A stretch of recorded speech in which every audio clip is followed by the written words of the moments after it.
Thank you very much. Very much appreciated.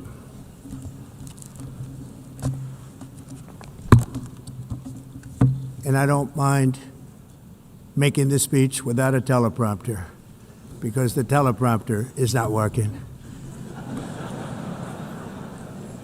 I feel very happy to be up here with you nevertheless, and that way you speak more from the heart. I can only say that whoever's operating this teleprompter is in big trouble.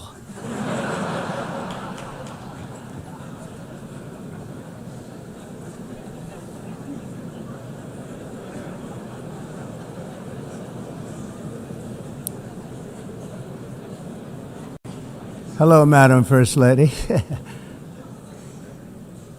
Thank you very much for being here. And Madam President, Mr. Secretary General, First Lady of the United States, distinguished delegates, ambassadors, and world leaders. 6 years have passed since I last stood in this grand hall and addressed a world that was prosperous and at peace in my first term. Since that day, the guns of war have shattered the peace I forged on 2 continents. An era of calm and stability gave way to one of the great crises of our time. And here in the United States, 4 years of weakness, lawlessness, and radicalism under the last administration delivered our nation into a repeated set of disasters. 1 year ago, our country was in deep trouble, but today, just 8 months into my administration, we are the hottest country anywhere in the world, and there is no other country even close. America is blessed with the strongest economy, the strongest borders, the strongest military, the strongest friendships, and the strongest spirit of any nation on the face of the earth. This is indeed the golden age of America.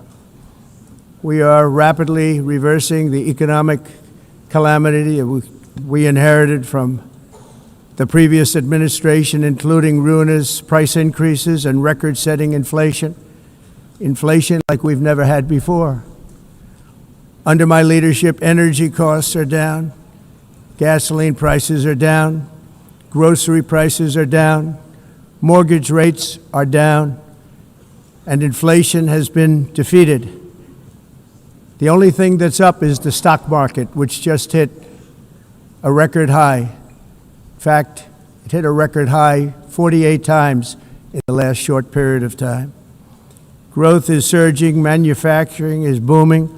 The stock market, as I said, is doing better than it's ever done, and all of you in this room benefit by that.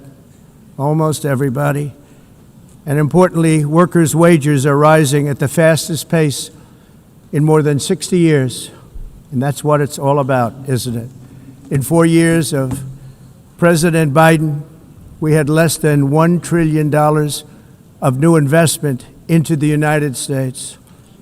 In just 8 months since I took office, we have secured commitments and money already paid for $17 trillion. Think of it, 4 years, less than $1 trillion, 8 months, much more than $17 trillion is being invested in the United States, and it's now pouring in from all parts of the world. We've implemented the largest tax cuts in American history and the largest regulation cuts in American history, making this once and again the best country on earth to do business. And many of the people in this room are investing in America, and it's turned out to be an awfully good investment during this 8-month period. In my first term, I built the greatest economy in the history of the world. We had the best economy ever, history of the world. And I'm doing the same thing again, but this time it's actually much bigger and even better. The numbers far surpass my record-setting first term. On our southern border, we have successfully repelled a colossal invasion, and for the last 4 months, and that's 4 months in a row, the number of illegal aliens admitted and entering our country has been 0. Hard to believe. because if you look back just a year ago, it was millions and millions of people pouring in from all over the world, from prisons, from mental institutions, drug dealers. All over the world they came. They just poured into our country with the ridiculous open border policy of the Biden administration. Our message is very simple. If you come illegally into the United States, you're going to jail, or you're going back to where you came from, or perhaps even further than that. You know what that means. I want to thank the country of El Salvador for the successful and professional job they've done in receiving and jailing so many criminals that entered our country. And it was under the previous administration that the number became record-setting, and they're all being taken out. We have no choice. And other countries have no choice, because other countries are in the exact same situation with immigration. It's destroying your country, and you have to do something about it.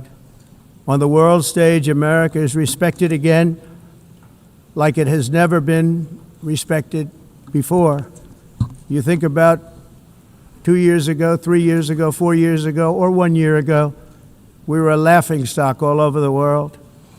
At the NATO summit in June, virtually all NATO members formally committed to increase defense spending at my request from 2% to 5% of GDP, making our alliance far stronger and more powerful than it was ever before.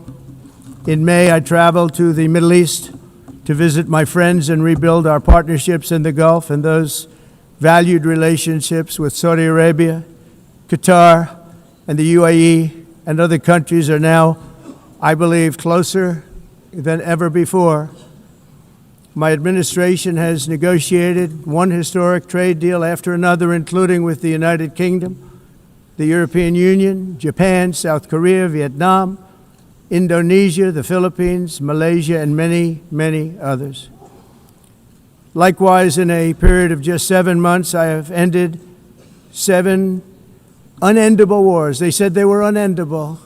You're never going to get them solved. Some were going for 31 years, 2 of them, 31, think of it, 31 years. One was 36 years. One was 28 years. I ended 7 wars. And in all cases, they were raging with countless thousands of people being killed.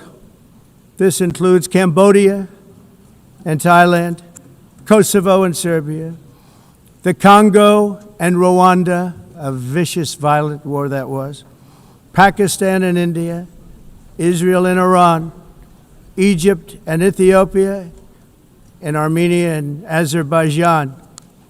It included all of them.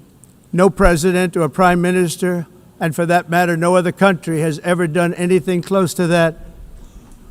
And I did it in just 7 months. It's never happened before. There's never been anything like that. I'm very honored to have done it. It's too bad that I had to do these things instead of the United Nations doing them. And sadly, in all cases, the United Nations did not even try to help in any of them. I ended 7 wars, dealt with the leaders of each and every one of these countries, and never even received a phone call from the United Nations offering to help in finalizing the deal. All I got from the United Nations was an escalator that on the way up stopped right in the middle. If the First Lady wasn't in great shape, she would have fallen, but she's in great shape. We're both in good shape. We both stood. And then a teleprompter that didn't work. These are the 2 things I got from the United Nations, a bad escalator and a bad teleprompter. Thank you very much. And by the way, it's working now. It just went on. Thank you. I think I should just do it the other way. It's easier. Thank you very much. I didn't think of it at the time because I was too busy working to save millions of lives. That is the saving and stopping of these wars. But later I realized that the United Nations wasn't there for us. They weren't there. I thought of it really after the fact, not during these negotiations, which were not easy. That being the case, what is the purpose of the United Nations? The UN has such tremendous potential. I've always said it. It has such tremendous, tremendous potential, but it's not even coming close to living up to that potential. For the most part, at least for now, all they seem to do is write a really strongly worded letter and then never follow that letter up. It's empty words, and empty words don't solve war. The only thing that solves war and wars is action. Now, after ending all of these wars and also earlier negotiating the Abraham Accords, which is a very big thing for which our country received no credit, never receives credit. Everyone says that I should get the Nobel Peace Prize for each one of these achievements. But for me, the real prize will be the sons and daughters who live to grow up with the mothers and fathers, because millions of people are no longer being killed in endless and unglorious wars. What I care about is not winning prizes, it's saving lives. We saved millions and millions of lives with the 7 wars. And we have others that we're working on, and you know that. Many years ago, a very successful real estate developer in New York, known as Donald J. Trump, I bid on the renovation and rebuilding of this very United Nations complex. I remember it so well. I said at the time that I would do it for $500 million, rebuilding everything. It would be beautiful. I used to talk about, I'm going to give you marble floors. They're going to give you terrazzo. I'm going to give you the best of everything. You're going to have mahogany walls. They're going to give you plastic. But they decided to go in another direction, which was much more expensive at the time, and which actually produced a far inferior product. And I realized that they did not know what they were doing when it came to construction, and that their building concepts were so wrong, and the product that they were proposing to build was so bad and so costly. It was going to cost them a fortune. And I said, and wait till you see the overruns. Well, I turned out to be right. They had massive cost overruns and spent between $2 and $4 billion on the building and did not even get the marble floors that I promised them. You walk on terrazzo. Do you notice that? As far as I'm concerned, frankly, looking at the building and getting stuck on the escalator, they still haven't finished the job. They still haven't finished. That was years ago. The project was so corrupt that Congress actually asked me to testify before them on the tremendous waste of money, because it turned out that they had no idea what it was, but they knew it was anywhere between $2 and $4 billion as opposed to $500 million with a guarantee. But they had no idea, and I said it cost much more than $5 billion. Unfortunately, many things in the United Nations are happening just like that, but on an even much bigger scale, much, much bigger. Very sad to see. Whether the UN can manage to play a productive role, I've come here today to offer the hand of American leadership and friendship to any nation in this assembly that is willing to join us in forging a safer, more prosperous world. And it's a world that we'll be much happier with. A dramatically better future is within our reach. But to get there, we must reject the failed approaches of the past and work together to confront some of the greatest threats in history. There is no more serious danger to our planet today than the most powerful and destructive weapons ever devised by man, of which the United States, as you know, has many. Just as I did in my first term, I've made containing these threats a top priority, starting with the nation of Iran. My position is very simple. The world's #1 sponsor of terror can never be allowed to possess the most dangerous weapon. That's why shortly after taking office, I sent the so-called Supreme Leader a letter making a generous offer. I extended a pledge of full cooperation in exchange for a suspension of Iran's nuclear program. The regime's answer was to continue their constant threats to their neighbors and U.S. interests throughout the region, and some great countries that are right nearby. Today, many of Iran's former military commanders, in fact, I can say almost all of them, are no longer with us. They're dead. And 3 months ago, in Operation Midnight Hammer, 7 American B-2 bombers dropped the 14 30,000-pound each bombs on Iran's key nuclear facilities, totally obliterating everything. No other country on earth could have done what we did. No other country has the equipment to do what we did. We have the greatest weapons on earth. We hate to use them. But we did something that for 22 years people wanted to do. With Iran's nuclear enrichment capacity demolished, I immediately brokered an end to the 12-day war, as it's called, between Israel and Iran, with both sides agreeing to fight no longer. As everyone knows, I have also been deeply engaged in seeking a ceasefire in Gaza. Have to get that done. Have to get it done. Unfortunately, Hamas has repeatedly rejected reasonable offers to make peace. We can't forget October 7th, can we? Now, as if to encourage continued conflict, some of this body is seeking to unilaterally recognize a Palestinian state. The rewards would be too great for Hamas terrorists for their atrocities. This would be a reward for these horrible atrocities, including October 7th, even while they refuse to release the hostages or accept a ceasefire. Instead of giving to Hamas and giving so much, because they've taken so much, they have taken so much. This could have been solved so long ago. But instead of giving in to Hamas's ransom demands, those who want peace should be united with one message: release the hostages now. Just release the hostages now. Thank you.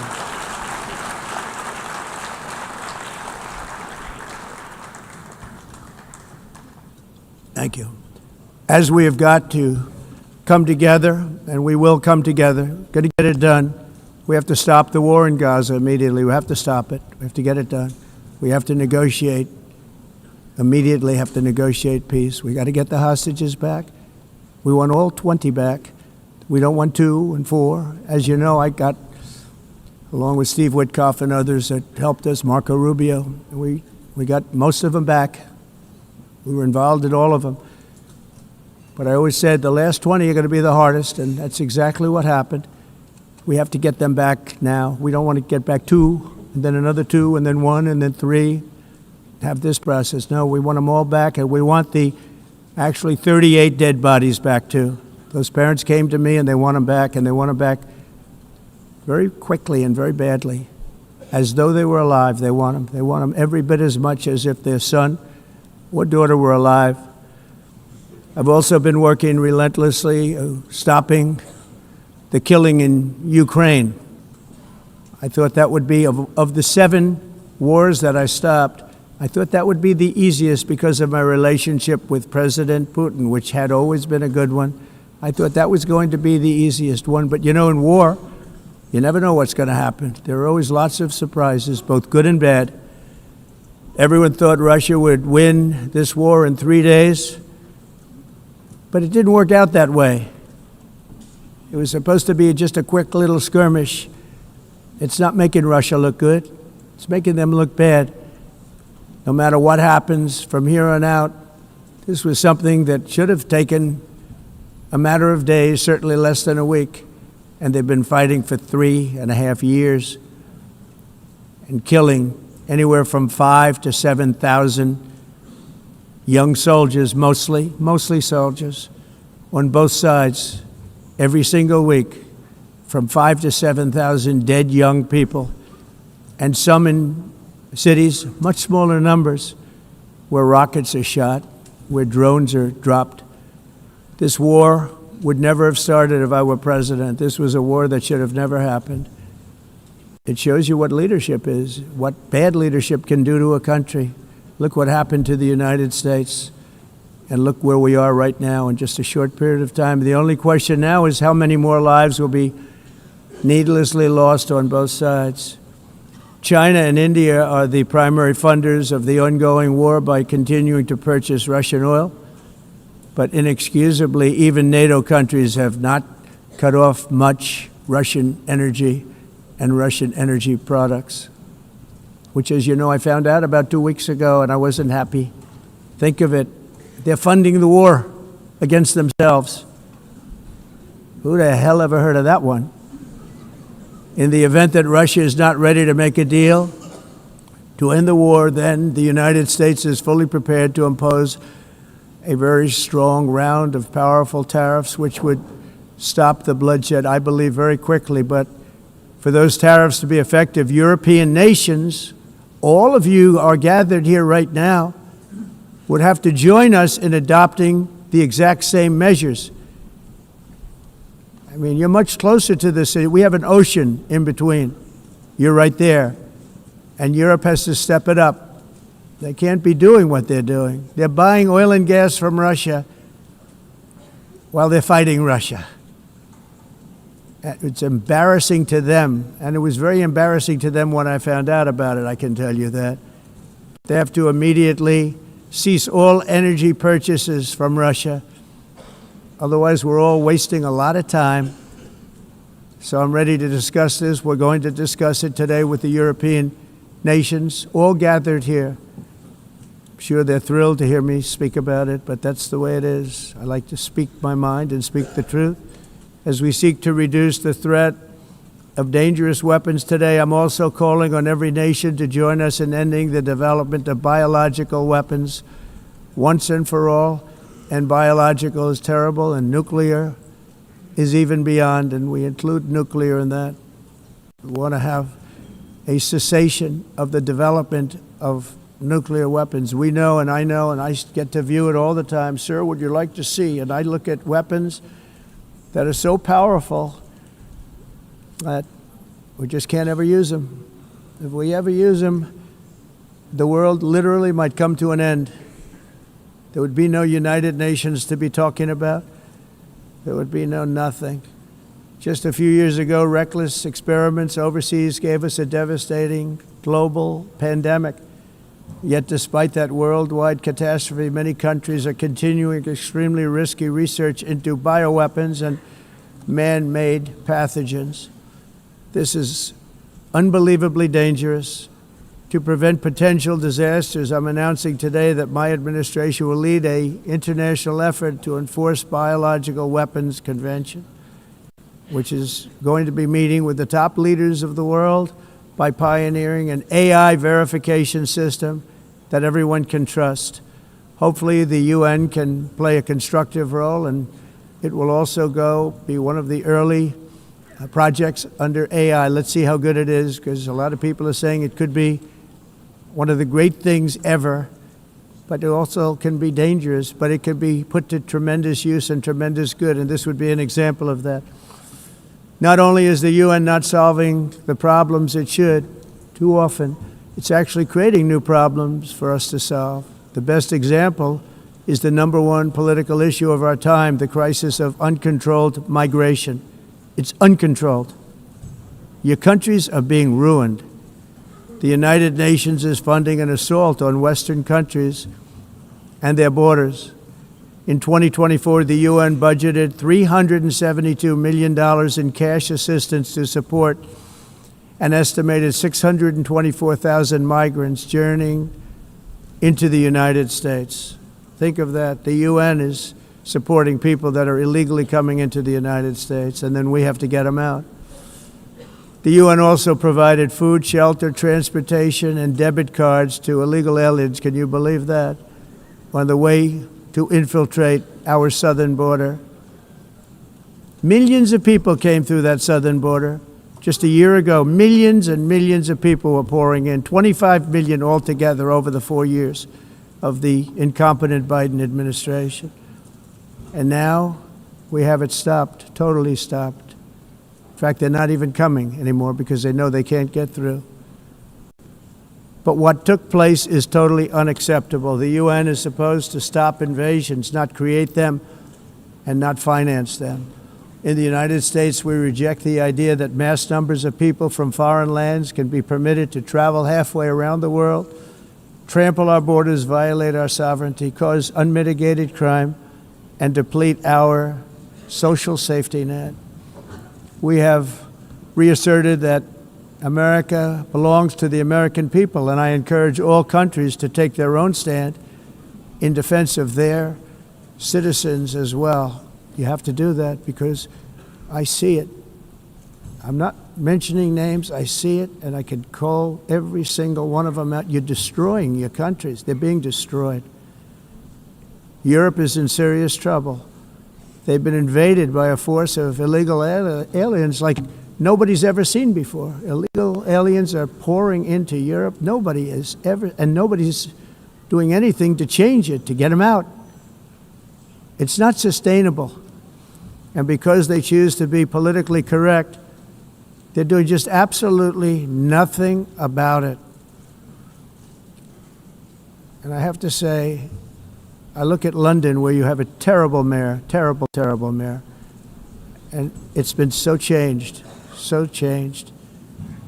Now they want to go to Sharia law.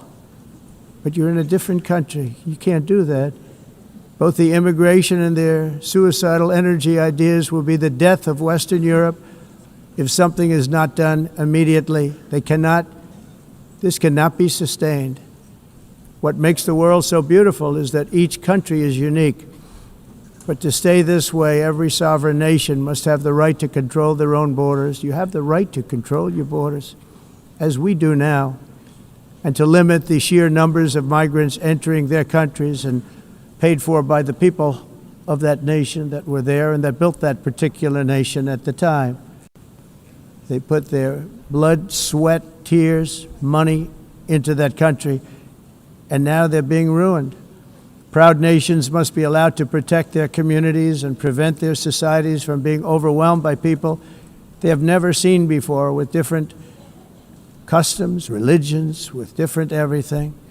Where migrants have violated laws, lodged false asylum claims, or claimed refugee status for illegitimate reasons, they should, in many cases, be immediately sent home. And while we will always have a big heart for places and people that are struggling and truly compassionate, answers will be given. We have to solve the problem, and we have to solve it in their countries, not create new problems in our countries. And we are very helpful to a lot of countries that are just not able to send their people anymore.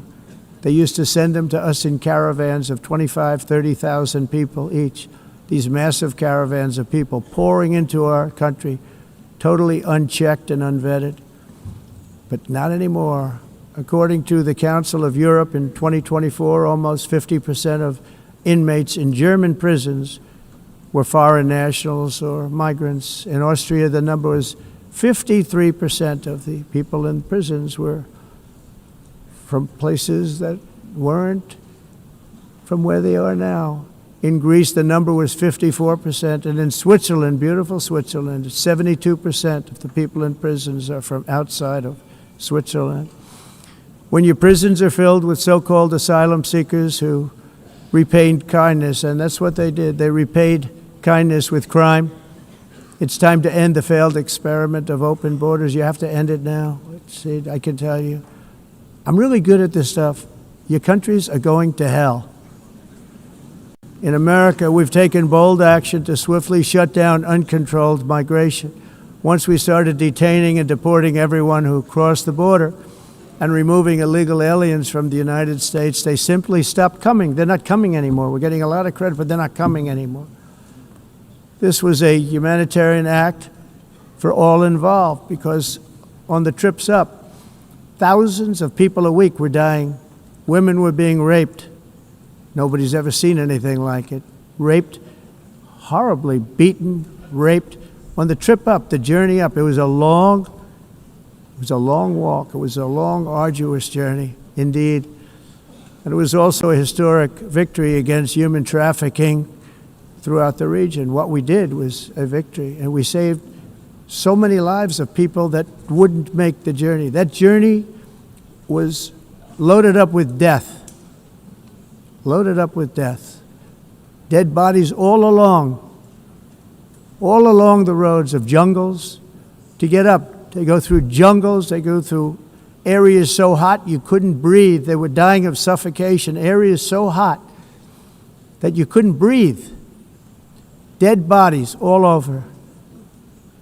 By them not coming, we're saving tremendous numbers of lives. My people have done a fantastic job in doing what they did, and the American public agrees with it. I mean, I was very proud to see this morning I have the highest poll numbers I've ever had. Part of it is because of what we've done on the border. I guess the other part is what we've done in the economy.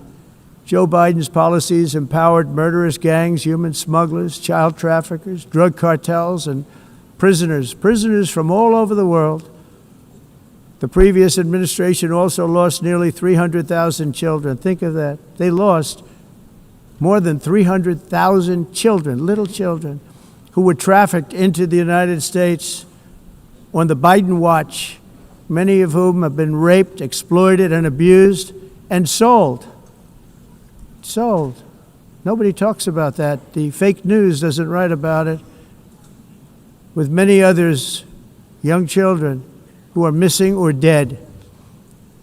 And we found a lot of these children, and we're sending them back, and we've been sending them back to their parents. They said, nobody knows who they are. They said, where do you come from? And they'll give us a country, and we'll find out, and we'll figure it out, and we'll bring them back to their homes.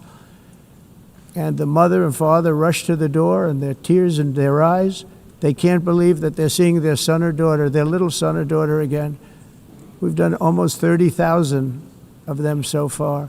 Any system that results in the mass trafficking of children is inherently evil. Yet that is exactly what the globalist migration agenda has done, and it's what it's all about.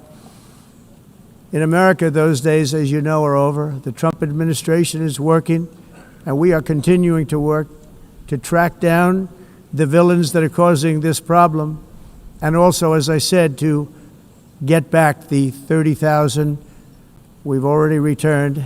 Now I think we're going to have another. We're going to find a lot. You're not going to find all of them. 300, more than 300,000.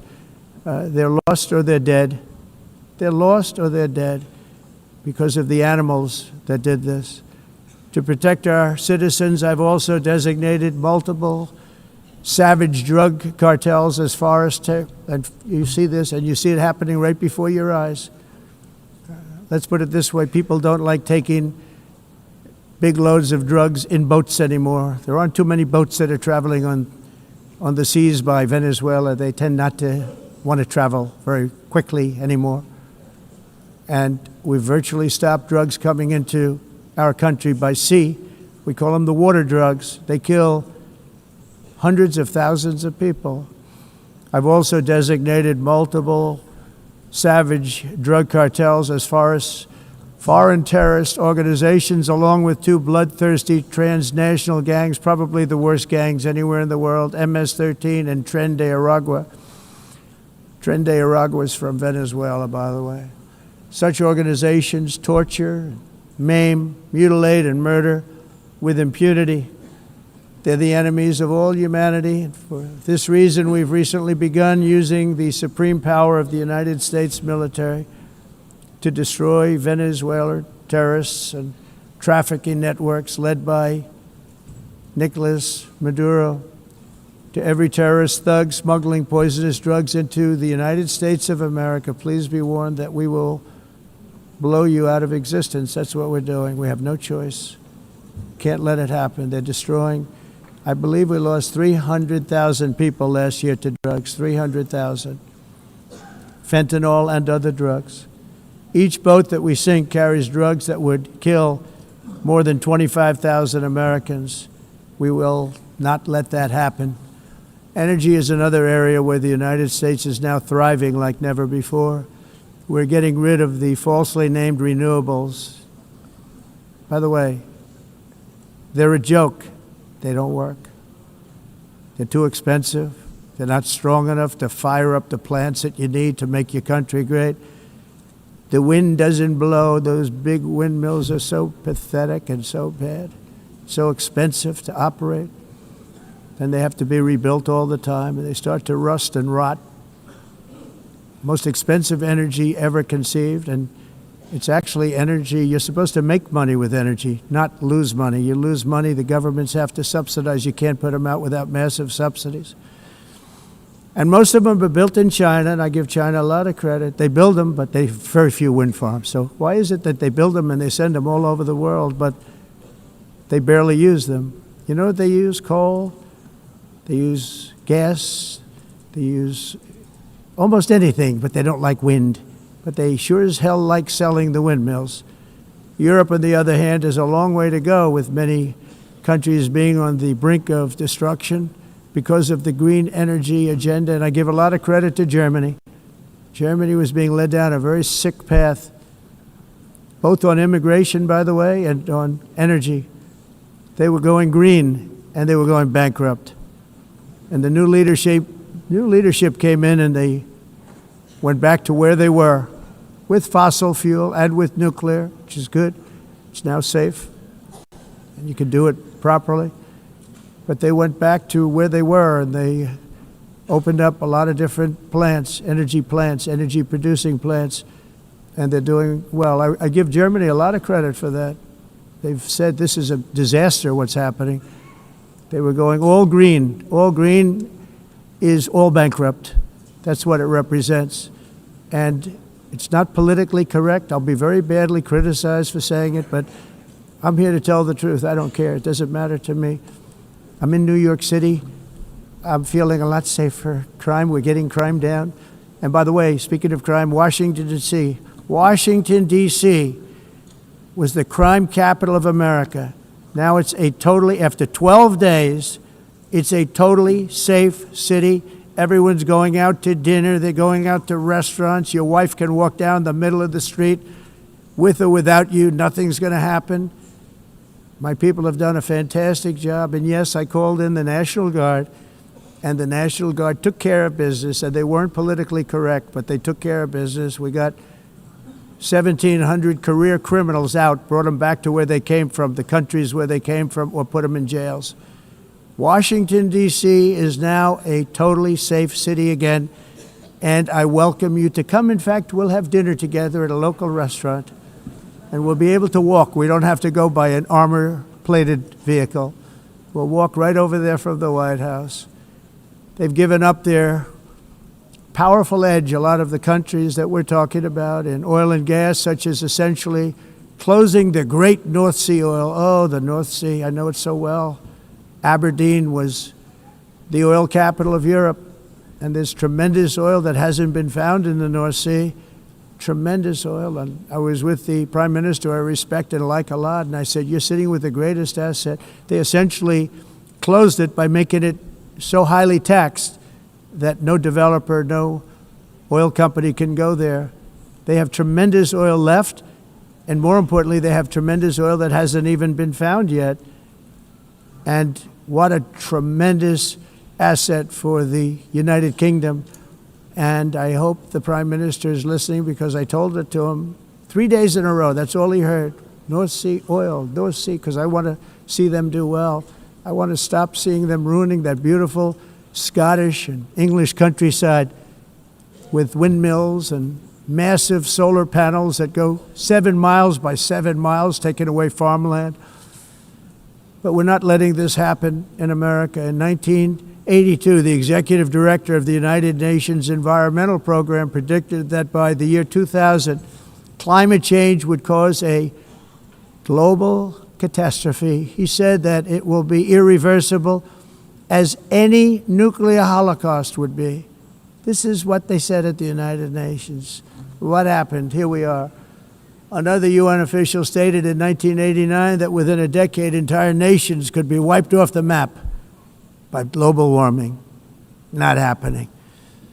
You know, it used to be global cooling. If you look back years ago in the 1920s and the 1930s, they said, global cooling will kill the world. We have to do something. Then they said global warming will kill the world, but then it started getting cooler, so now they could just call it climate change, because that way they can't miss. It's climate change, because if it goes higher or lower, whatever the hell happens, there's climate change. It's the greatest con job ever perpetrated on the world, in my opinion. Climate change, no matter what happens, you're involved in that. No more global warming, no more global cooling. All of these predictions made by the United Nations and many others, often for bad reasons, were wrong. They were made by stupid people that have cost their countries fortunes and given those same countries no chance for success. If you don't get away from this green scam, your country is going to fail. And I'm really good at predicting things, you know. They actually said during the campaign they had a hat, the best-selling hat. Trump was right about everything. And I don't say that in a braggadocious way, but it's true. I've been right about everything. And I'm telling you that if you don't get away from the green energy scam, your country is going to fail. And if you don't stop people that you've never seen before, that you have nothing in common with, your country is going to fail. I'm the President of the United States, but I worry about Europe. I love Europe. I love the people of Europe. And I hate to see it being devastated by energy and immigration. This double-tailed monster destroys everything in its wake, and they cannot let that happen any longer. You're doing it because you want to be nice. You want to be politically correct, and you're destroying your heritage. They must take control strongly and immediately of the unmitigated immigration disaster and the fake energy catastrophe before it's too late. The carbon footprint is a hoax made up by people with evil intentions, and they're heading down a path of total destruction. You know, the carbon footprint, it was a big, big thing a few years ago. I remember hearing about the carbon footprint, and then President Obama would get into Air Force One, a massive Boeing 747, and not a new one, an old one with old engines that spew everything into the atmosphere. He'd talk about the carbon footprint, we must do so. Then he'd get in and he'd fly from Washington to Hawaii to play a round of golf. And then he'd get back onto that big, beautiful plane and he'd fly back and he'd talk about, again, global warming and the carbon footprint. It's a con job. At extreme cost and expense, Europe reduced its own carbon footprint by 37%. Think of that. Congratulations, Europe. Great job. You cost yourself a lot of jobs, a lot of factories closed, but you reduced the carbon footprint by 37%. However, for all of that sacrifice and much more, it's been totally wiped out and then some by a global increase of 54%. Much of it coming from China and other countries that are thriving around China, which now produces more CO2 than all the other developed nations in the world. So all of these countries are working so hard on the carbon footprint, which is nonsense, by the way. It's nonsense. You know, it's interesting. In the United States, we have still radicalized environmentalists, and they want the factories to stop. Everything should stop. No more cows. We don't want cows anymore. I guess they want to kill all the cows. They want to do things that are just unbelievable, and you have it too. But you know, we have a border, strong, and we have a shape, and that shape doesn't just go straight up. That shape is amorphous when it comes to the atmosphere. And if we had the most clean air, and I think we do, we have very clean air. We have the cleanest air we've had in many, many years. But the problem is that other countries, like China, which has air that's a little bit rough, it blows. And no matter what you're doing down here, the air up here tends to get very dirty because it comes in from other countries where their air isn't so clean. And the environmentalists refuse to acknowledge that. Same thing with garbage. In Asia, they dump much of their garbage right into the ocean. And over about a 1 week and 2 week journey, it flows right past Los Angeles. You've seen it. Massive amounts of garbage, almost too much to do anything about, flowing past Los Angeles, past San Francisco, and then somebody will get in trouble because he dropped a cigarette on the beach. The whole thing is crazy. The primary effect of these brutal green energy policies has not been to help the environment, but to redistribute manufacturing and industrial activity from developed countries that follow the insane rules that are put down to polluting countries that break the rules and are making a fortune. They're making a fortune. European electricity bills are now 4 to 5 times more expensive than those in China, and 2 to 3 times higher than the United States. And our bills are coming way down. You probably see that our gasoline prices are way down. You know, we have an expression, drill, baby, drill, and that's what we're doing. We're going to be much lower in a year from now. But they've come way down over the last year. As a result, every air conditioner is like very uncommon to see one in some of these countries because the electric costs are so high. So while the U.S. has approximately 1,300 heat-related deaths annually, that's a lot, Europe loses more than 175,000 people to heat deaths each year because the costs are so expensive you can't turn on an air conditioner. What is that all about? That's not Europe. That's not the Europe that I love and know.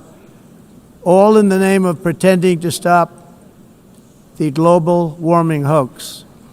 The entire globalist concept of asking successful industrialized nations to inflict pain on themselves and radically disrupt their entire societies must be rejected completely and totally, and it must be immediate.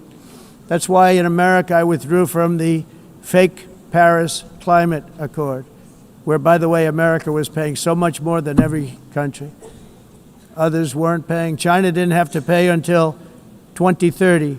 Russia was given an old standard that was easy to meet, a 1990 standard. But for the United States, we're supposed to pay like $1 trillion. And I said, this is another scam. The fact is, the United States has been taken advantage of by the world for many, many years, but not any longer, as you probably noticed. I unleashed massive energy production and signed historic executive orders to hunt for oil, but we don't have to do much hunting because we have the most oil of any nation anywhere, oil and gas in the world. And if you add coal, we have the most of any nation in the world. Clean, I call it clean, beautiful coal. You can do things today with coal that you couldn't have done 10 years ago, 15 years. So I have a little standing order in the White House. Never use the word coal, only use the words clean, beautiful coal. Sounds much better, doesn't it? But we stand ready to provide any country with abundant, affordable energy supplies if you need them, when most of you do. We're proudly exporting energy all over the world. We're now the largest exporter. In the United States, we want trade and robust commerce with all nations, everybody. We want to help nations. We're going to help nations. But it must also be fair and reciprocal. The challenge with trade is much the same with climate. The countries that followed the rules, all their factories have been plundered. It's really sad to watch. They've been broken. They've been broken by countries that broke the rules. That's why the United States is now applying tariffs to other countries, and much as these tariffs were for many years applied to us, uncontrollably applied to us. We've used tariffs as a defense mechanism under the Trump administration, including my first term, where hundreds of billions of dollars in tariffs were taken in. And by the way, we had the lowest inflation, and now we have very low inflation. The only thing different is that we have hundreds of billions of dollars flowing into our country.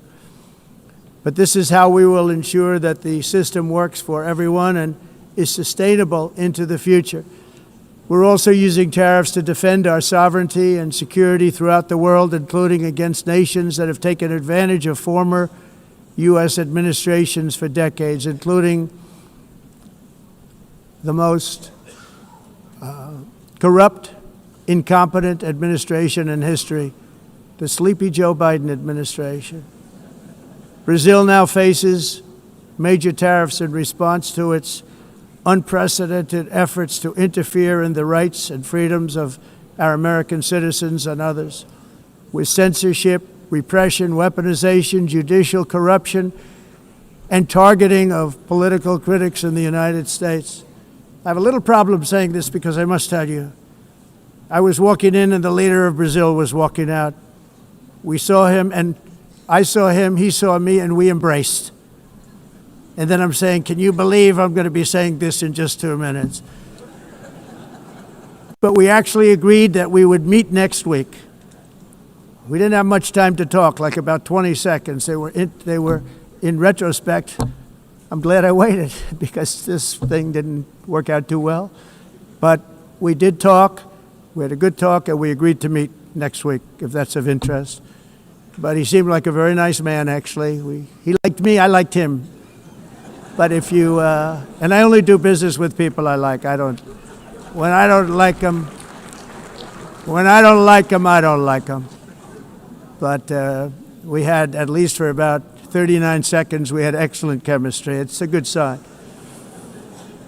But also in the past, Brazil, can you believe this, unfairly tariffed our nation, but now because of our tariffs, we are hitting them back, and we're hitting them back very hard. As president, I will always defend our national sovereignty and the rights of American citizens. So I'm very sorry to say this, that Brazil is doing poorly and will continue to do poorly. They can only do well when they're working with us.